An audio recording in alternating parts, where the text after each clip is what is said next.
Tomorrow night at sundown begins Hanukkah, and so I've decided to focus my message today as well as next week on Hanukkah, the Feast of Dedication. So let's get into the message time. From the beginning days of mankind and throughout the period of the patriarchs, mankind constructed altars at different places to mark an encounter with God, or as a place where they desired to draw close to their Creator and enter His presence, to give worship and offer sacrifice, to express thanksgiving and seek forgiveness and atonement for sin. So as we begin our message time here today, we need to understand that from the beginning days of mankind, that man constructed altars, places of worship unto the Lord. That we have individuals like Abel who constructed an altar and gave God the best of his sheep. And that we also have when Noah, his wife, his sons, and his sons' wives came off of the ark, that the first thing Noah does is sacrifice. And that again, he makes this altar unto God. He offers up sacrifice to God to give Him thanksgiving and praise for allowing them to live through the great flood. And now they're going to begin life again. And then we have Abraham, who when he comes to the land of Canaan, which will be the land of Israel, that wherever he set up his tent, that he set up an altar, a place where he could encounter the Lord, a place where he could draw near to God and to give Him thanksgiving, and praise for all of His blessings and for meeting all of His needs. Another is Yitzchak or Isaac. Again, there were times when Isaac set up an altar. And again, it was a place of encounter, a place where he could draw near to God. And that he drew near to give worship to God, thanksgiving unto God for His goodness and for meeting all of his needs. Another is Yaakov or Jacob. There were times when Yaakov or Jacob that he constructed an altar. And again, like his father and grandfather and others before him, it was a place of encounter. It was a place where he could encounter his Creator, to draw close, to give worship and offer sacrifice to God, to give thanksgiving unto God for His goodness, for leading him to Aram to take wives, to have his sons and his daughter, for leading them back and for meeting all of his needs.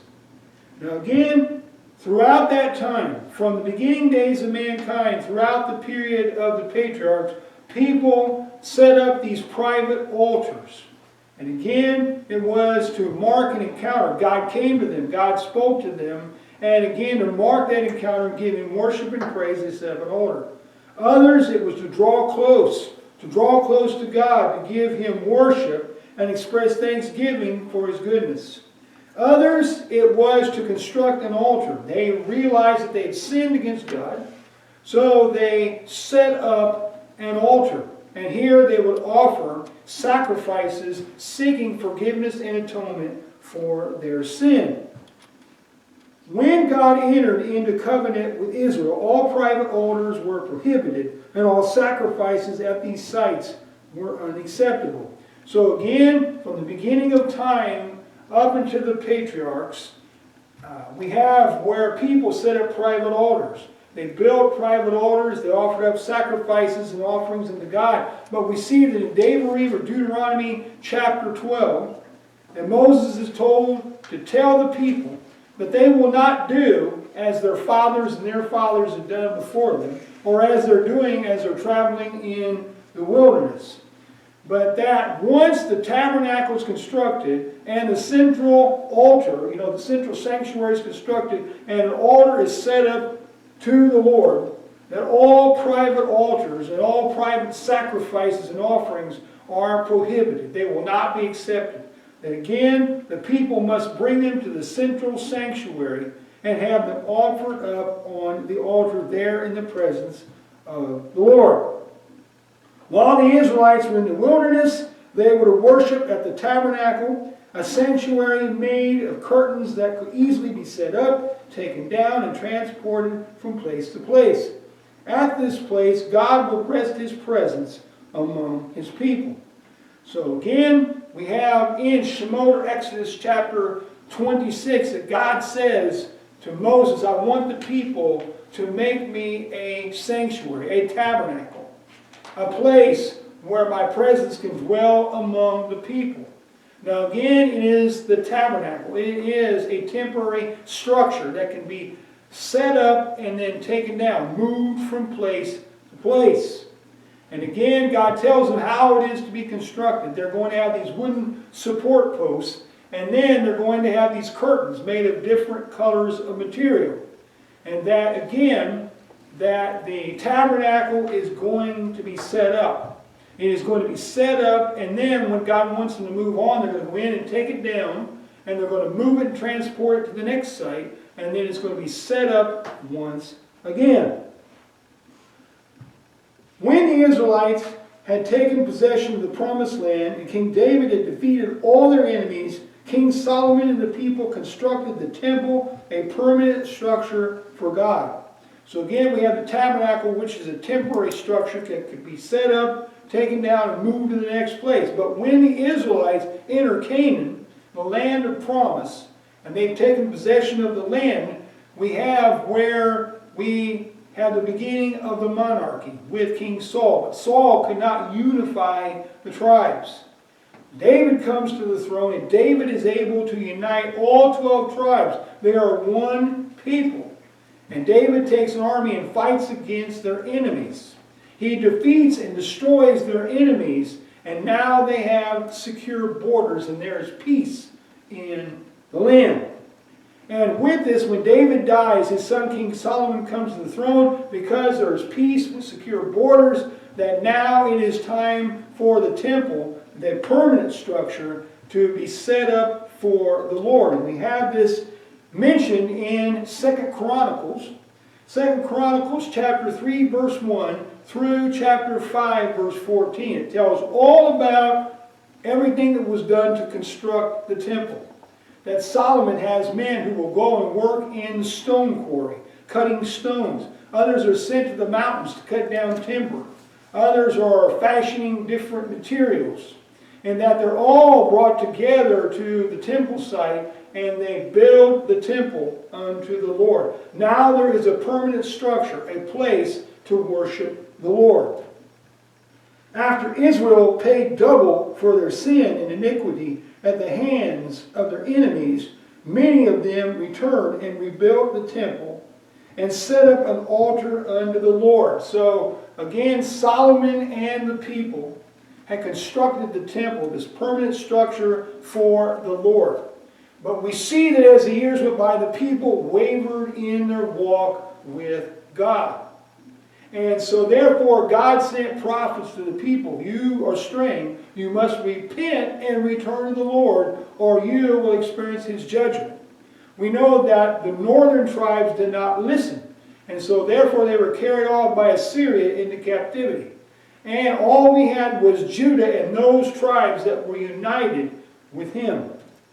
Now we see even then they did turn away from the Lord. Though He sent prophets to the people, they did not listen to the Lord. And eventually they are carried off to Babylon by the Babylonian army. And that we have in Yeshayahu or Isaiah chapter 40 verses 1 and 2, where God says that, that Yeshayahu or Isaiah is to comfort my people, for they have paid double for their sin and their iniquity. And that there are commentators who have wondered about this. What does this mean? But I think the one that makes the most sense is that they have paid double in the fact that they have lost, first of all, their temple. The place where they could come to God, enter His presence, encounter Him. and bring their sacrifices and offerings for worship and to receive forgiveness and atonement for sin.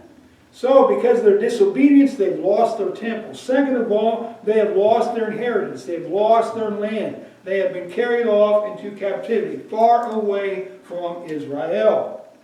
And again, we see here that God says that they have paid double for their sin and iniquity. Their time in captivity is completed. So again, their time in captivity, their time of judgment is completed. Their sin is paid in full. And now they are to return to their land. And we see that this happens with King Cyrus. Cyrus comes to the throne and he makes a proclamation that all the peoples that were taken away from their homeland, that they are now allowed to return to their homeland, including the Jewish people, that they're allowed to take all of the cups and the bowls and all the things that were in the temple, take all the temple treasures with them and return to their land, and they can restore their life and their temple once again in the land. So they return, and in 516 BCE, or 516 BC if you prefer, that we have that the temple is now completed. It took several years, but it is now completed. In 516 BCE or 516 BC, they have the temple constructed. They also have an altar set up unto the Lord. In the 2nd century BCE, or 2nd century BC if you prefer, the land of Israel sat between two great nations, Egypt and Seleucia. Antiochus IV came to the throne of the Seleucid Empire in 175 BCE. Believing himself to be a god, Antiochus gave himself the title of Epiphanes, which means God made manifest. So, the story really begins with Alexander the Great. Alexander the Great comes to the throne of the Grecian Empire. He gathers himself a great army. And what he does is that he and his army go out and they conquer many lands and destroy many kings. He rules over most of the known world. And then after reigning 12 years, he dies. But before he dies, he calls his 4 top generals to his bedside, and he decides he's going to break up the Grecian Empire into 4 parts. Each of the 4 generals will receive a portion. You'll have the northwest, you have the southwest, you'll have the northeast, you'll have the southeast. And so the empire is cut up into 4 parts. But what is interesting is that the 2 strongest of the kings are in the east. You have Seleucus, who is over the Seleucid Empire, and you have the Ptolemies, which are in Egypt. And again, these are the 2 strongest of the 4. And they are continuously at war. And guess what land sits in the middle? It is Israel. You have the Seleucid Empire, where Syria is today, and Egypt. And Israel is right in the middle, and they're constantly going back and forth and back and forth. Now, in 175 BCE or 175 BC, Antiochus IV comes to the throne. He is a very proud man. He is arrogant, and he believes himself to be a god in the flesh.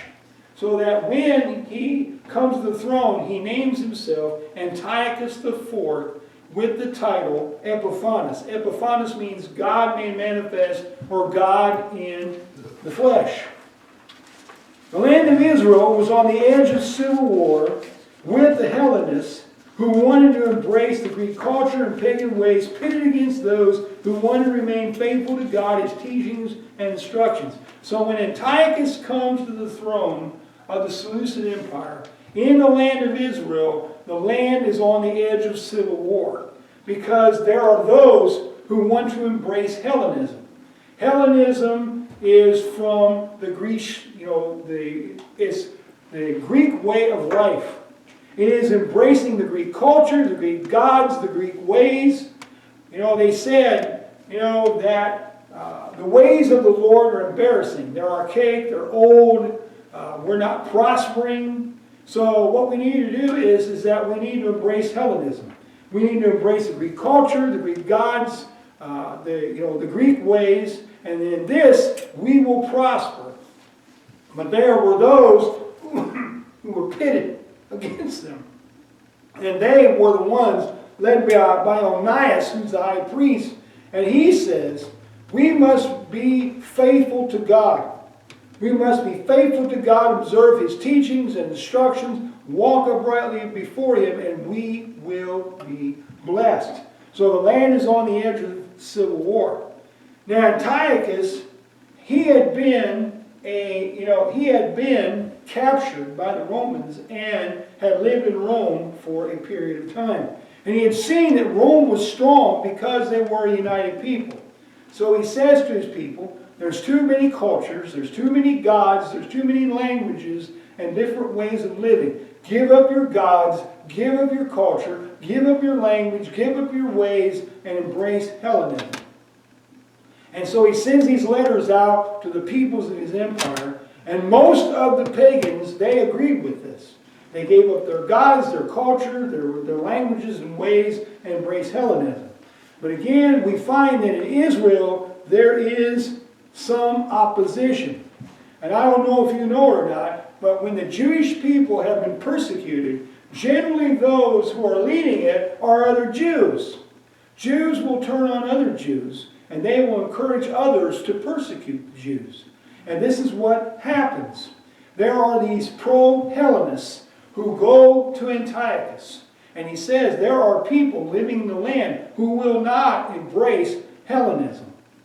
And so he becomes angry. And what he does is that he leads an army to Israel, up to Jerusalem, up to the Temple Mount, and that he brings the sacrifices to an end. And to make sure that they will not begin them again, he has a pig brought forward and slaughtered on the altar, desecrating the altar of the Lord. And then he goes on, and that they search for scrolls of the Torah. And if they find scrolls of the Torah, they tear them up and throw them in the fire. Then there is an edict that is put forward. You shall not circumcise your male children. Another thing is that you will not keep kashrut. You will not keep the dietary laws, nor will you observe the Sabbath. You will do these things on pain of death. We see this all in 1 Maccabees chapter 1.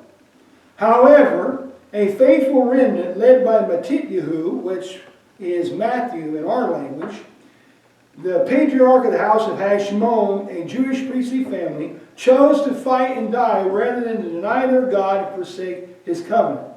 So again, we said that there were those who wanted to embrace Hellenism, the Greek culture, the Greek gods, the Greek ways, and turn their backs upon God, but there was a faithful remnant.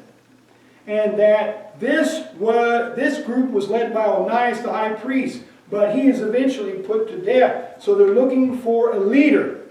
And one steps up, Pt.1, which in our language is Matthew, and that we have Pt.1, who is the patriarch of the family of Hashmon. The Hasmoneans were a Jewish priestly family of the house of Yoyarib. And that we see that he comes forward and he says, all who want to be faithful unto God, all who want to serve God, observe His teachings and instructions, and walk faithfully before the Lord, follow me and my sons. There were those who did follow them. Now again, Pt.1, or Matthew, is an older man, and he eventually dies. His son, Judah, began resistance as guerrilla warfare, but as time went on, there were those who joined their ranks and they engaged them in pitched battles. So again, we have to have the understanding that the Seleucid Empire was the world power of its day. Think in our terms as the United States. So we have the Seleucid Empire, which is like the United States. They're the world power. And we have this Jewish army that wants to go up against them. Judah knows we cannot fight them in open and pitched battles. We will certainly be defeated. So they begin with guerrilla warfare. They go, they hit them, and they disperse. But as they begin to win victories, we see that there are more and more men that join their ranks. so that eventually they are able to fight the Seleucids in open and pitched battles. Now, after some time and several battles, the Israeli army entered Jerusalem and went up to the temple. Judah, his brothers, and those with them found the temple and its altar desecrated. They dismantled the altar of burnt offerings and set its defiled stones aside.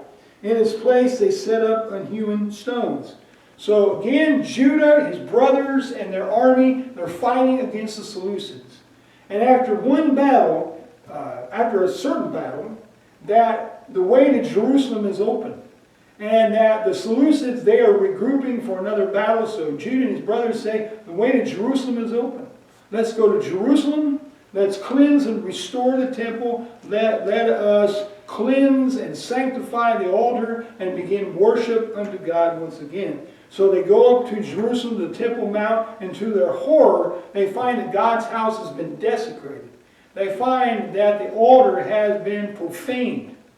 And so what they do is they begin the work of cleansing and purifying God's house. There are priests that are with them, and they have been anointed to the service of God. And so therefore they are able to go into the sacred areas where none of the common people are able to go. And they go in there and they clean up all of the debris and all of that which is, unclean and profane, and they remove it from the house of the Lord. And that Judah and his brothers and the people, they see the altar burnt offerings and they are trying to decide what to do, because it has been profaned. A pig has been sacrificed on this altar. They say if we try to cleanse and purify it, the pagans will mock us. They will come with mockery about the fact that our altar has been defiled. So they said the best thing to do is to take it down, set the stones aside, let a prophet come someday and tell us what to do with those stones, and that we will take new stones, unhewn stones, and set them up as a new altar unto the Lord. So they dismantled the other altar, set its stones aside, took new unhewn stones, set them up as an altar unto the Lord. We find this in 1 Maccabees chapter 4, verses 45 through 47. They made new furnishings for the temple and began to offer up sacrifices on the altar of burnt offerings. So, what happened was Antiochus and his army, they came up to Jerusalem. When they came up to Jerusalem, they went to the temple and they invaded it. And they took away all of the furnishings. They took away the altar of incense. They took away the menorah, the golden lampstand. And they took away the table of showbread. They took away the gold cups and plates and all of that. They took them all away. So, what they did was they set about to make new furnishings. They made a new altar of incense. They made a new menorah, golden lampstand. They made a new table of showbread and put them in their places in the temple. They made new cups and bowls and the like. And then, once this altar of burnt offerings was set up, that they began to offer sacrifice. And in this, it was to cleanse and purify the altar. So again, they bring in the altar of incense, they put incense on the altar, they bring in the menorah, the golden lampstand, they put oil in its lamps, they light the lamps to give light to the house of the Lord, they place the table of showbread in its place, they laid out the bread of the presence, and they went out and they began to cleanse and purify the altar of burnt offerings. Judah, his brothers, and the assembly decided that they should observe an 8-day celebration every year beginning on the 25th day of Kislev. Why 8 days? In accordance with the command of the Lord, and that which had been done by others, they purified the altar for 8 days. So, again, we see that they are cleansing and purifying the altar for 7 days, so that on the 8th day it is now cleansed, it is purified, it is sanctified. Where did they get this from? Because in Shemot or Exodus chapter 29, verse 37, God says to Moses, when you set up the altar, that you are to cleanse and purify it for 7 days, and then on the 8th day it is sanctified, so that it can receive the sacrifices and the offerings of the people. Then in 2 Chronicles chapter 7 verse 9, when Solomon and the people built the temple unto the Lord, they constructed a great altar of burnt offerings to the Lord, and they did that. What they did was that they set up the altar and they cleansed and purified it for 7 days. On the 8th day, it was sanctified unto the Lord. Ezekiel chapter 43 verses 26 and 27. This is talking about the millennial temple. And in that time again, there will be an altar of burnt offerings. That it will be set up, it will be cleansed and purified for 7 days. On the 8th day, it will be sanctified unto the Lord to receive the sacrifices and offerings of the people. So here, Judah and his brothers followed the command of the Lord and that which had been done by others. In addition, they rededicated their lives to God. And this is what this festival is about. Rededication. They have rededicated the temple unto the Lord, to the worship of the Lord. They have set up an altar of burnt offerings and dedicated it to the service of God. That here at the altar, that they may encounter the Lord, that they may draw near to worship and give Him thanksgiving, and that here they will receive forgiveness and atonement for their sins. And so here they have not only rededicated the temple and its altar, but they have rededicated their lives. Pulling down the altars they have set up in their hearts. Those things that were sinful, the idols, the sinful things that they have set up in place of the Lord, they have decided we're removing them. We are rededicating ourselves unto the Lord.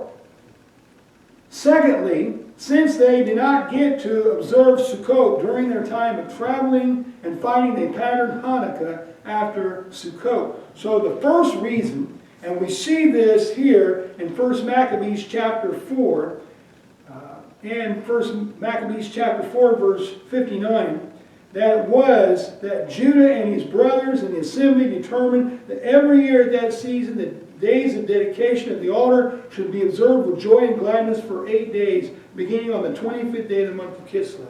So the first reason was to recount the fact that they had rededicated the temple and the altar unto God, to begin to draw close and worship Him once again. But also there's a second reason, and we find this in 2 Maccabees chapter 10, verses 6 and 7. And what we see here is that it says that they were not able to celebrate Sukkot, the Feast of Tabernacles, for the years that they had been fighting.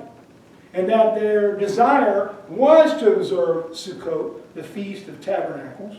And so therefore they set up Hanukkah like Sukkot, the Feast of Tabernacles. We know that Sukkot, the Feast of Tabernacles, is a 7-day festival with a closing assembly on the 8th. And here we see that Hanukkah is an 8-day celebration that looks a lot like Sukkot or the Feast of Tabernacles.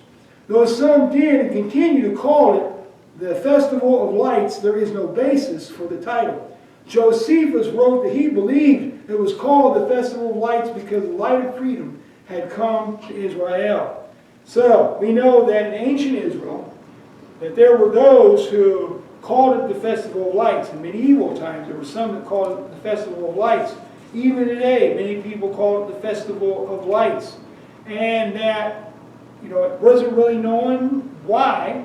We know that in the Talmud, in Shabbat 121b, that it says that Judah and his brothers went to the temple, and they found that all the sacred oil for the menorah had been desecrated, and that they only found one that hadn't been desecrated, so they took the oil, poured it in the lamps, lit it, and miraculously burned for 8 days until they could make more oil. But again, there is nothing to back this up outside of the Talmud. And we have the writings of Josephus. Josephus, if you need to be informed, he was a Jewish historian. And believe me, if he knew about this miracle of the one cruse of oil, he would have wrote it in his writings. And in fact, in his writings, Antiquities of the Jews, Book 12, chapter 7, section 7, that he is writing about this Festival of Lights. And he says, I'm not sure why it's called the Festival of Lights. I guess it's because the light of freedom has been returned to the land of Israel. But what it is that because the people have rededicated the house and the altar to God, because they have rededicated their lives to God, that now God's presence is restored to them. The light of His presence, the light of His peace is with them. And then we know that later on, Yeshua, who is the light of the world, came. And all those who put their trust in Him were promised and did receive the light of God's presence in their life. And this is offered to anyone who will turn to God and come to Him through the finished work of Yeshua. Anyone who will come to God through the finished work of Yeshua will experience that light. They will come forth from spiritual darkness to walk in the light of the Lord. That's where I'm going to end for today. The rest of the story will be next week.